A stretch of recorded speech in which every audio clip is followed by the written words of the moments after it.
You are listening to the Nightline Sports Network, brought to you by Travis Dever and the Dever team, 386-690-1636. Welcome to the AAC Report, only on the Nightline Sports Network. I'm Jeff Allen. Thank you so much for listening. Coming up later in the show, we're going to hear from our friends at the Sports Objective Podcast. We're going to talk about the Tulane-East Carolina game and also look back at the controversial end of the Tulsa game for the Pirates. That is coming up in just a few moments. So first, we recap the other games in the American. Cincinnati was dominant in our Spotlight Game of the Week as the Bearcats took a 49-10 win against Memphis Saturday at Nippert Stadium.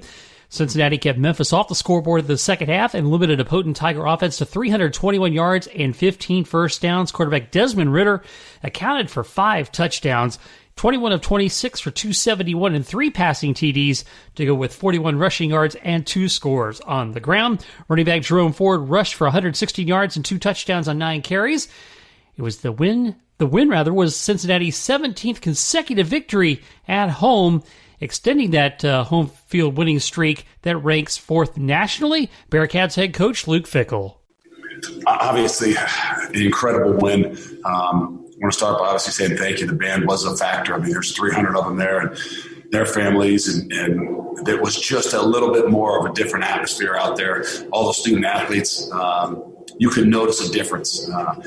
One thing that I did notice, I thought our guys weren't as into it and emotional early on in the game. I just kind of saw it in their eyes, and I was worried just a little bit. But I realized, as the game went along, it was an incredible focus. It was a mindset of understanding and knowing what happened to us with this group last year and what we needed to do to be successful. And I saw us take probably a really big – I know the score is what it is, but for me, watching and seeing it from the inside out, I think we took a really big step maturity-wise about how you handle big games and how you handle shots at somebody that's got your number. And I'm really, really proud of these guys. And we mentioned the Tulsa-East Carolina game. The Golden Hurricane overcame a 20-10 second-half deficit to win 34-30 in their long-awaited home opener at H.A. Chapman Stadium.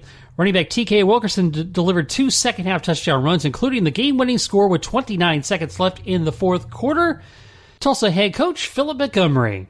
Wow, what a game. Don't really know where to start. First half, I thought our defense was creating some turnovers, doing some really good things. You got to give a lot of credit to Coach Houston and the East Carolina players and staff. I mean, they had a good game plan coming in. I think they're a really good football team that's just continuing to grow and gave us all we wanted, obviously, tonight. Offensively, just really didn't get anything going consistently in the first half. Really just needed to settle down and just play. I mean, we had things open. We just weren't executing at a very good rate. Kind of got things calmed down a little bit at halftime. We come out the second half, take the first drive down, score. And I think momentum started to change a little bit. But, my goodness, had to battle all the way through it. Those are the type of games that you continue to build your team on. And, we definitely had to battle tonight. And I can't be more proud of our players and our coaches staying together.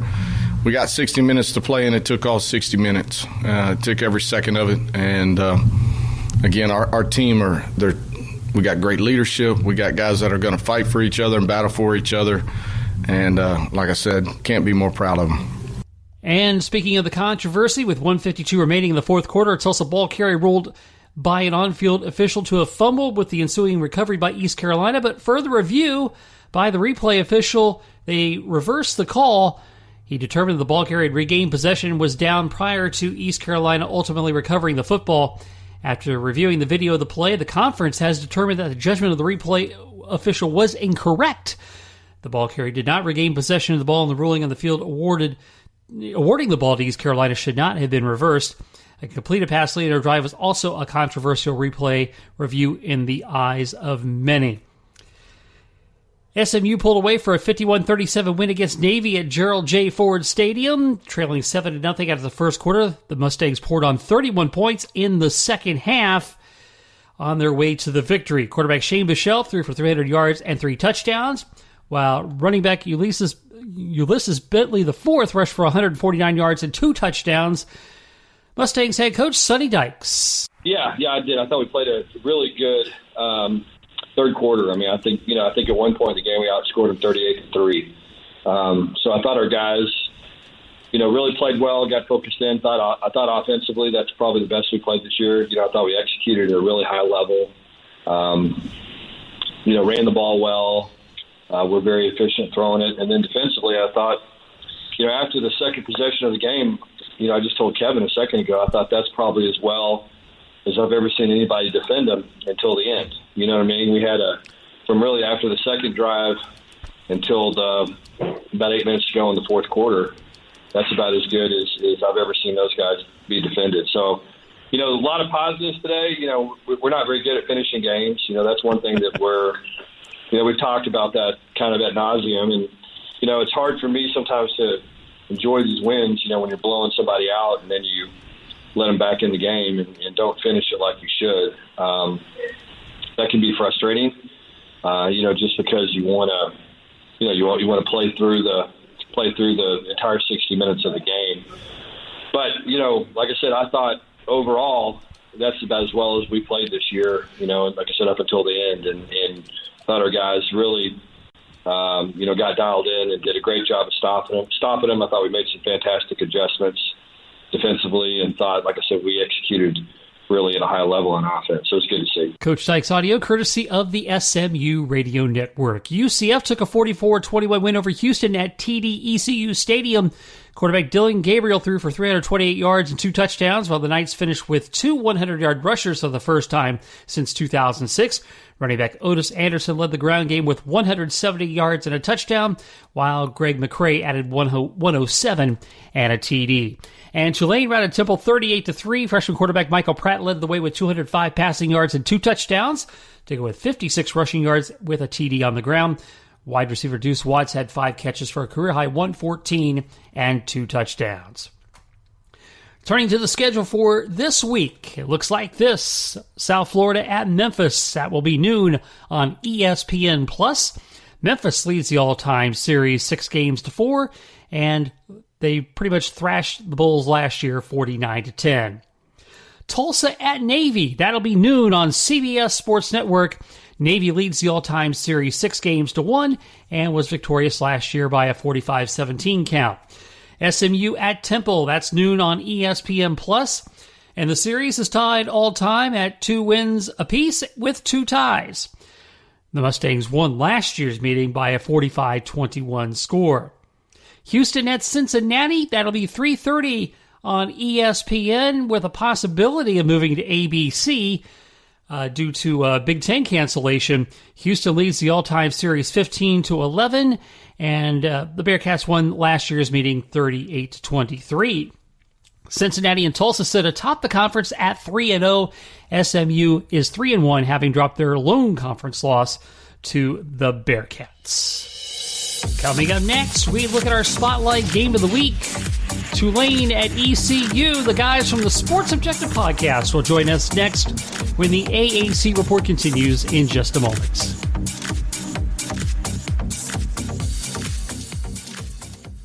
Hey, this is Travis Dever, Kai's Real Estate, the Dever team, New Smyrna Beach. Your source for real estate and everything else, New Smyrna Beach. Proud sponsor of Nightline. Call me anytime at 386-690-1636. That's 386-690-1636. Let me show you my hometown, New Smyrna Beach, UCF's favorite beach. Go Knights and charge on. An auto accident can change your life forever. At Chad Barr Law, we are raising the bar on what to expect from your personal injury attorney. Hi, I'm Chad Barr, and I want you to know that our entire team is dedicated to providing you with the representation you deserve in your greatest time of need. If you or a loved one have been injured in an auto accident, call 407-599-9036 for a free consultation or visit chadbarlaw.com. At Chad Barr Law, our clients come to us in need and leave as family. Offices, Altamont Springs.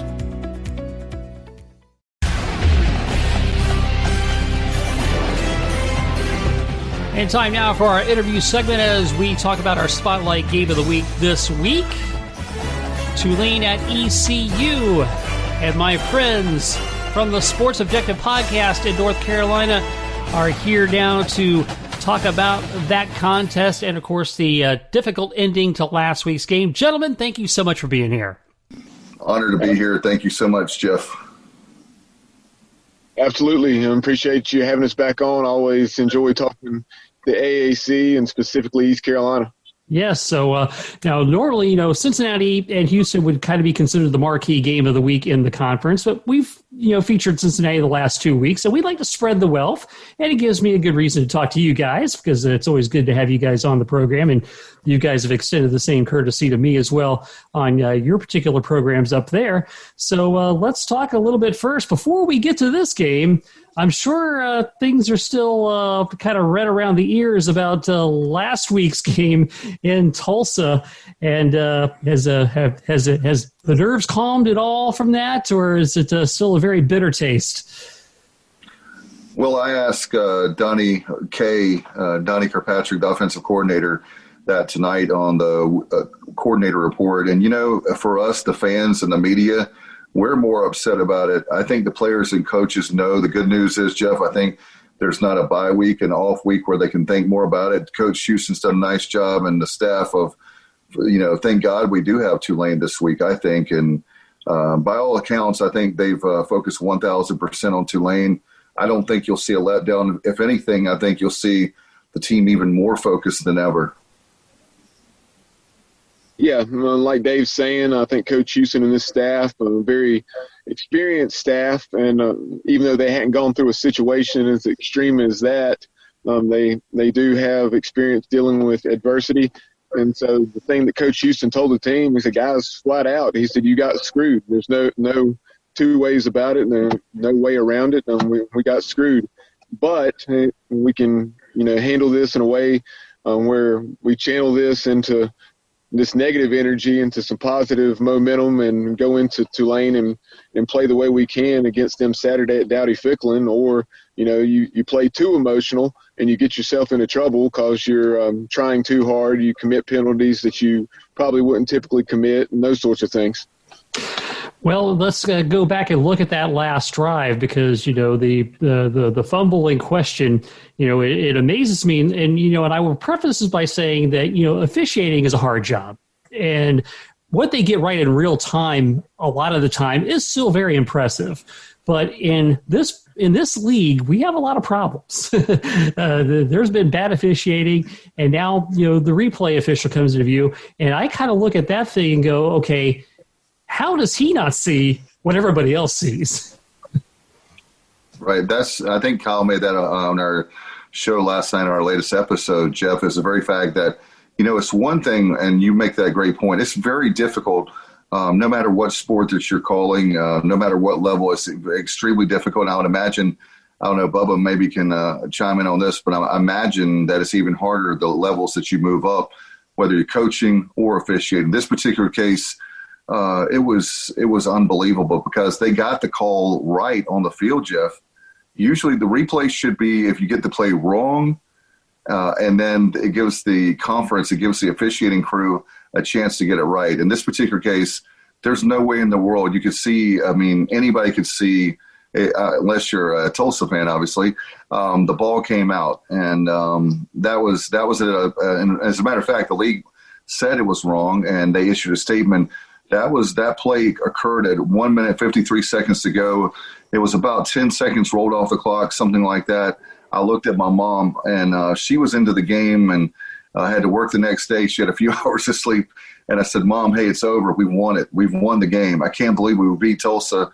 And ladies and gentlemen, no, we didn't. So very odd occurrence. And, one other thing I'll make, and I'll let Bubba talk, is the fact that I think Kyle alluded to it too last night, and we've talked about it on and off the air so much I can't remember. They're kind of bleeding together. But the very fact that if you miss calls, you're officials. We know you're human.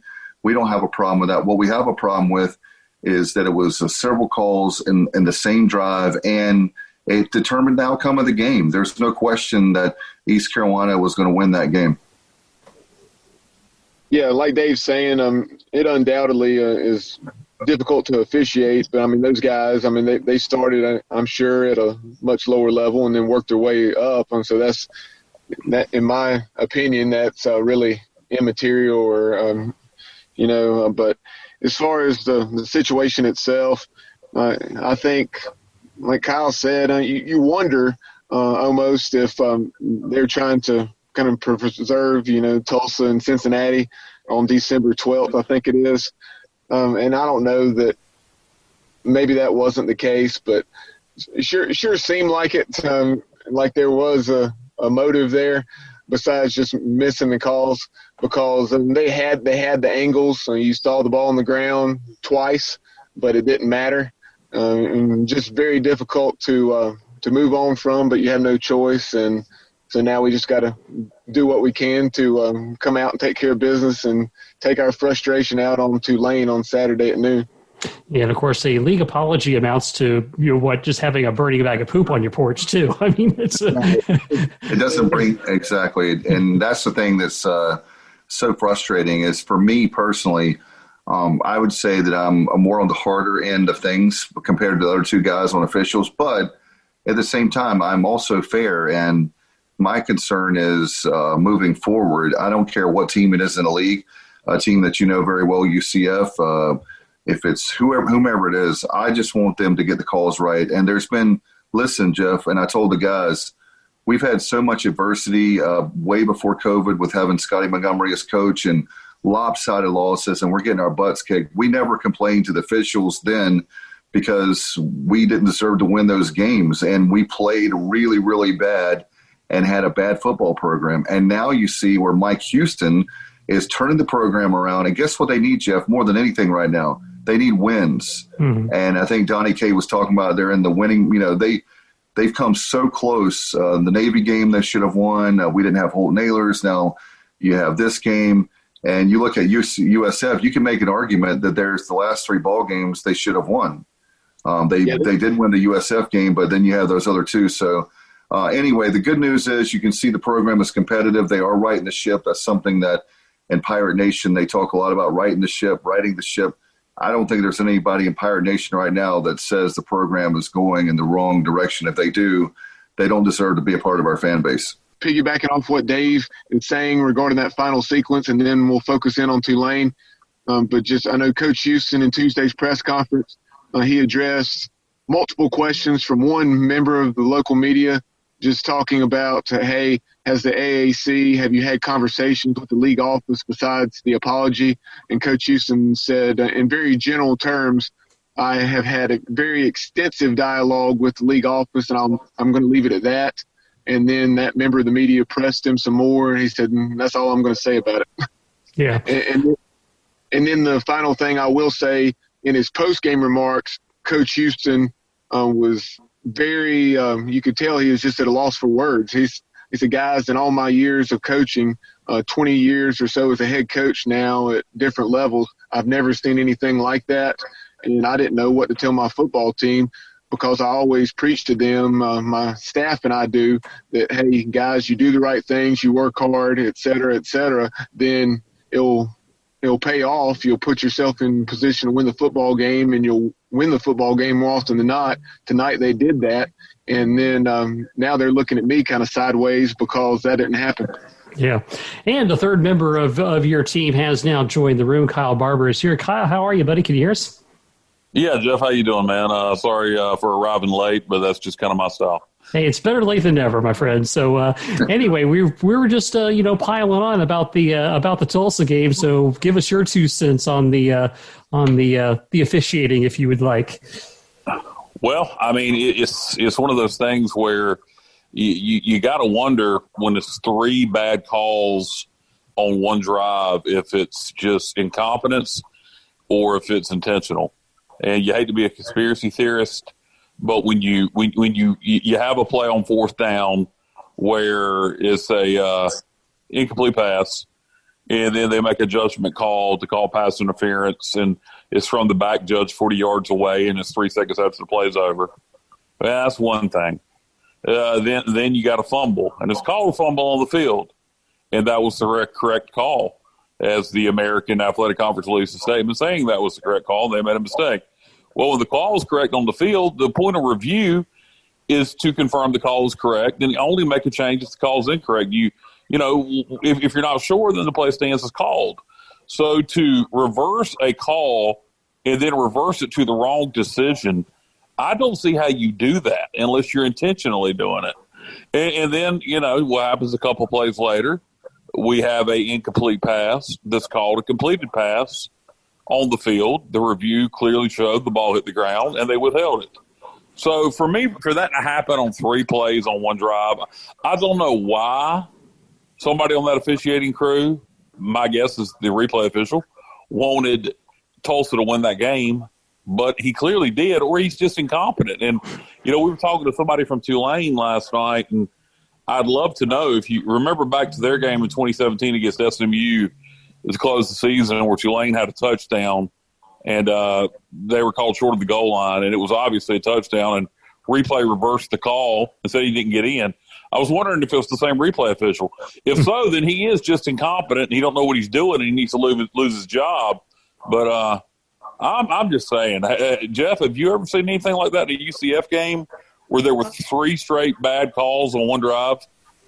On one drive, I cannot recall anything wrong offhand. I've seen a lot of poor officiating in the AAC for sure, but not three on one drive. That is an inordinate number there. That's for sure. And I was telling the guys, you know, right before we go into looking at this week's game, you know, like I said, I hate replay. It's to me, it's more of a hindrance to the game than it is an assist to the game, especially in cases like this when you know half the time they're not making the correct call in the replay booth. So I will leave that there at the doorstep. Well, and that's just it.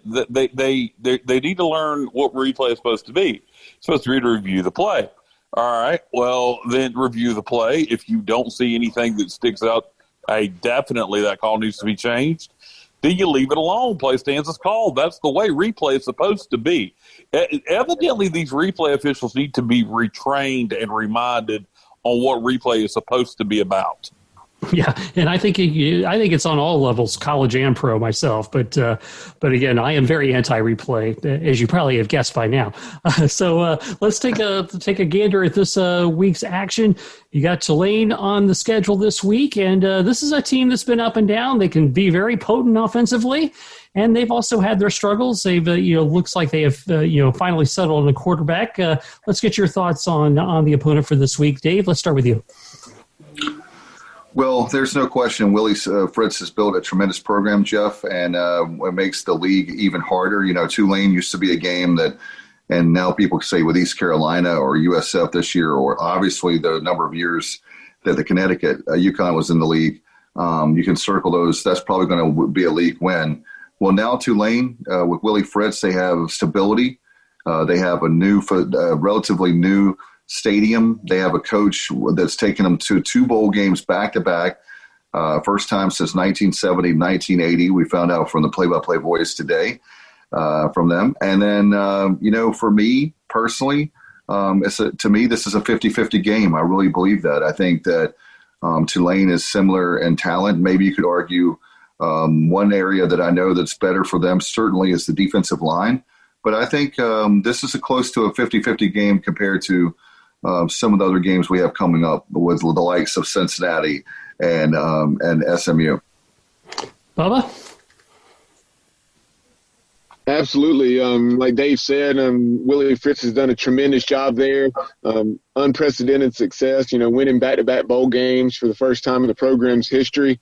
But as far as this team specifically, I know they just snapped a 3-game losing streak, took advantage. I think that they could have certainly beaten Temple, but the way they dominated with Temple being without their quarterback, Russo. So a matchup that I'm really honing in on this, and I told Andrew Allegretto, their play-by-play voice, this afternoon, and that is the way Tulane is so stout in the trenches, a very strong front seven. Rajay Harris for East Carolina has had 3 consecutive 100-yard games. Against Tulsa, the Pirates ran for about 125, 130 yards.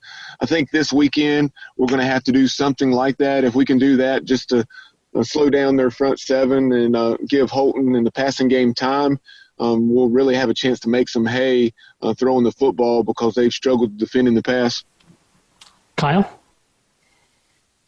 Yeah, to kind of go off what Bubba said there, Tulane's D-line is really good, but because their passing game had struggled, they've kind of had to drop back some linebackers into coverage, which kind of takes away from the ability of their front seven to bring as much pressure. If we can get Harris running the ball, takes the pressure off Holton again. Holton, when we can have an established running game, Holton's a completely different quarterback, and that's the key. If we can get Harris going, between let's just throw a number out between 75 and 100 yards rushing. That way Holton won't have to have the pressure on his shoulders and he can make the plays he wants to make in the passing game. I think we stand a pretty good chance to win the football game at home. I think we're just due. I mean, you hate to say that. It sounds so foolish to say we're due. But when you've been playing as well as we have the last couple of weeks against Navy, without our quarterback, we had every opportunity to win that game. Then Tulsa game was stolen from us. You just got to think the football gods are going to shine your way at some point, and we'll find a way to win this game. At least I hope. I do think Tulane's got a heck of a defensive line, a good running game, and that freshman quarterback has been a big difference maker for them. If they hadn't found that kid, I think it would have been a struggle all year because their experienced guy just was not hitting on it early in the year. No question about it. And as we run it around the room one last time, I would definitely, and I know, Dave, you kind of alluded to it a little bit earlier, with the progress of East Carolina's football program.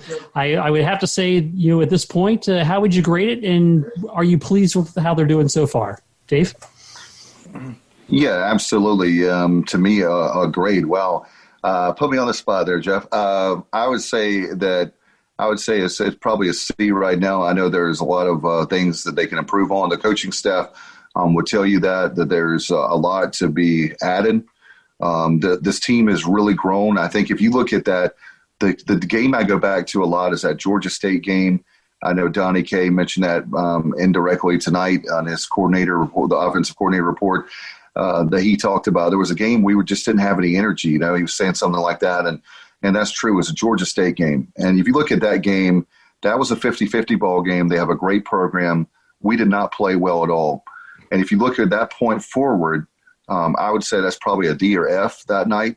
And if you look from that point forward, I would definitely say that we've got to be at least average as far as a grade of a C. And you look at that, and you look at the future's bright, Jeff. When you look at one more thing, is the fact that having an extra year of eligibility will hurt us financially. But man, as far as building a program, that's definitely a huge gift that the NCAA gave us. Bubba? I'll stay away from the letter grade, but what I will say is this: coming into this season, we certainly expected to see immense improvement, and we have seen a lot of improvement thus far. We're 1-4, very easily could be 3-2.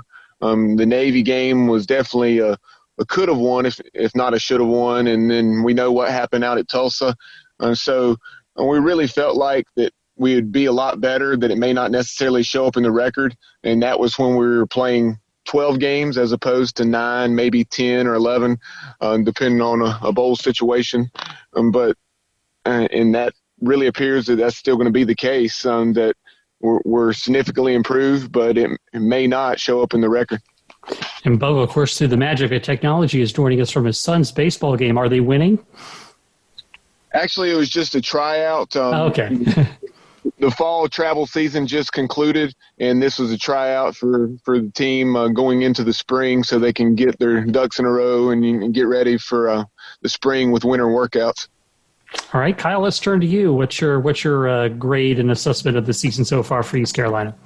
Well, I think if you'd have got the Tulsa game and the Navy game, or even one of the two, like we should have, I think you give it a solid B, maybe even an A, based on expectations.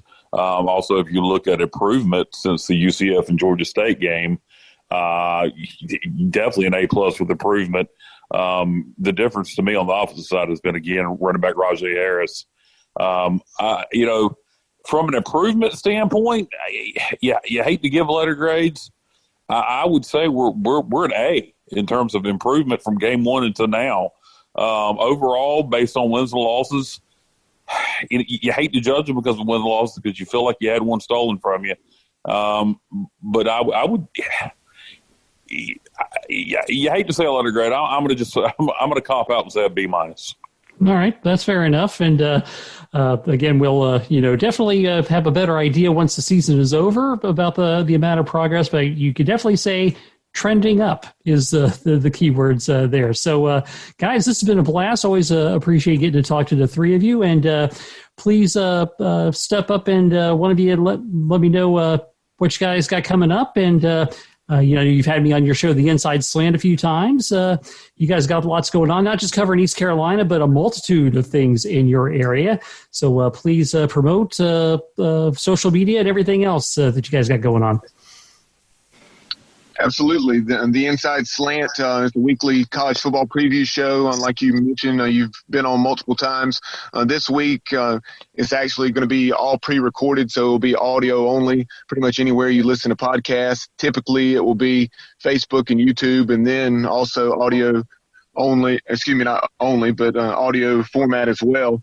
But we'll have that for you, taking a look at BYU, Boise State, and then several other key matchups this week, such as Clemson, Notre Dame, the world's largest outdoor cocktail party with Georgia and Florida doing battle down in Jacksonville, and some other ones. So we'll have that. We'll also have a Division I basketball preview.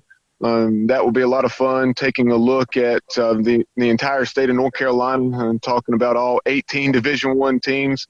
It may be a head coach, it may be assistant coach, beat writer, play-by-play voice, but we'll talk to someone from every school, and we'll have that for you here in the next couple of weeks, probably about November 15th as far as a launch date for that. And then also we'll have a special on the 50th anniversary of the Marshall plane crash. Hopefully East Carolina will be able to take Marshall on at some point this year. That was supposed to be a week 0 game. But whatever the case ends up being there, we wanted to pay tribute to that tragedy. So we'll be talking to Keith Morehouse, whose father, Gene Morehouse, was the voice of the herd back in 1970. And then we'll talk to several others that were connected to that tragic event in some way, shape, or form. Outstanding stuff. Got some great stuff there coming up. And, of course, the world's largest cocktail party going to be a much smaller affair this year as far as the party portion is concerned. So, Dave, Bubba, and Kyle, as always, from the Sports Objective, we thank you for being on the show. Thank you very much, Jeff. Thank you, Jeff. Tulane at East Carolina. That's a noon kickoff on ESPN+. East Carolina leads the all-time series 11-5. And Tulane won the last meeting in 2018 by a 24-18 count. We're back with the latest rankings as well as the players of the week and other news and notes when the AAC Report continues in just a moment.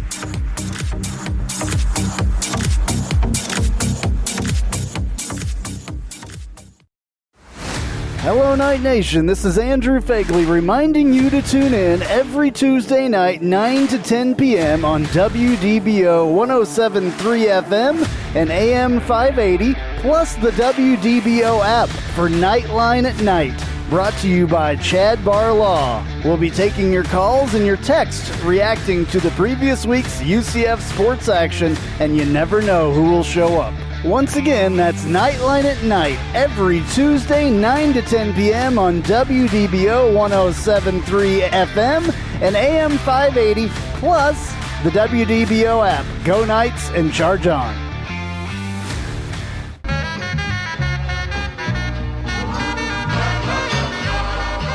Welcome. This is a promo for the Take a Left at Albuquerque podcast, new to the Nightline Sports Network. You should listen to it. I say things like this. We need to stop blaming Jerry because we would do the exact same thing if we owned the Dallas freaking Cowboys. Do you know how much fun it is to own the Dallas Cowboys? My guests will say things sometimes like this. It's the Lord of the Flies thing that happens when they don't understand that things are wrong, spoiler alert, until Piggy dies.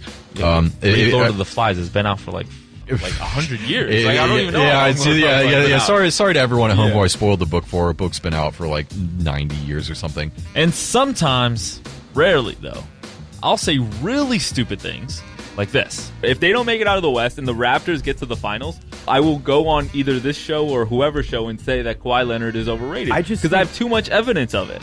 New episodes drop every Friday with me and some of my good friends right here on the Nightline Sports Network. Thanks once again for listening to the AAC Report here on the Nightline Sports Network. Our conference players of the week on the offensive side of the ball, Desmond Ridder of Cincinnati. He got the Player of the Week honors for the second consecutive week as he was responsible for 5 touchdowns in the Cincinnati rout over Memphis. Again, 21 of 26 through the air for 271 yards and 3 touchdowns, and 2 rushing touchdowns to go with his 41 yards on 10 carries. Defensive Player of the Week is Myjai Sanders of Cincinnati.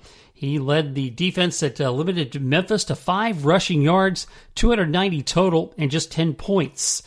Sanders and the Bearcats held Memphis, which had been averaging 548 yards a game and 38 points per game, scoreless in the second half, allowing the Bearcats to break open what had been a 21-10 game at the half. Sanders had a team-high 6 tackles, including 1.5 sacks and 2.5 tackles for loss. Special Teams Player of the Week, Daniel Obarski, the kicker from UCF, accounted for 14 points, matching his career high with 3 field goals in their victory over Houston. Connected on field goals of 34, 24, and 38 yards in the first half, and he ranks 3rd in the American kick scoring average at 9 points per game. The American Athletic Conference has announced the 2020 AAC Football Championship game will be played on Saturday, December 19th at the home stadium of the team with the highest winning percentage in conference games. The time of the championship game will be determined no later than December 7th, which was actually the original date of the championship game. The game will be televised either on ABC or ESPN. Temple loses one of its best players in running back Ramon Davis. He announces that he is opting out for the rest of the 2020 season, and he will enter the transfer portal. And UCF has dismissed the 4 players involved in an incident last week on campus that led to the arrest of Antoine Collier for having an unlicensed handgun after speeding through campus. In addition to Collier, Randy Charlton, Kenny Tunier, and Eric Mitchell, who did not make the trip for the Houston game, have been removed from the team. As always, we thank you for listening. Please follow me on Twitter at JeffAllen_88, and you can also follow the Nightline Sports Network on Twitter at UCF_Nightline. And please check out my personal podcast as well whenever you get a chance, Jeff Allen Sports Talk. You can go to JeffAllenSportsTalk.com or find it wherever you get your podcasts. This has been the AAC Report, only on the Nightline Sports Network. I'm Jeff Allen. Thanks for listening.